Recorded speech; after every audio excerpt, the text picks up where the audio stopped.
ব্যাঙ্গালোরে বসে করলাম আমাদের নৈহাটির বড়মার পুজো।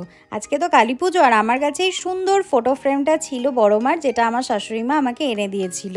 তো সেটাকেই নামিয়ে সুন্দর করে সাজিয়ে টাজিয়ে নিয়ে তারপরে পুজোটা সেরে ফেললাম। যেটুকু যা ছিল, এখানে তো অনেক খুঁজেও আমি কোথাও একটা জবা ফুলের মালা পেলাম না। তো কালকে ছিল ভূত চতুর্দশী, আর আমাদের কালকেই 14 প্রদীপ ধরাতে হয়। তো কালকে সন্ধ্যাবেলায় আমি সমস্ত প্রদীপ ধরিয়ে নিয়েছিলাম। তারপর আমরা গেছিলাম একটুখানি শপিং মলে। পুজো ঘণ্টার দিনে না বাড়িতে দুজন একা একা বসে থাকলে বড্ড মন খারাপ লাগে। তো এই জন্য একটু ঘুরু তো মাস্ট। আর ঘোরা মানেই তো খাওয়া দাওয়াটা ভালো হলেই ঘোরাটাও ভালো হয়।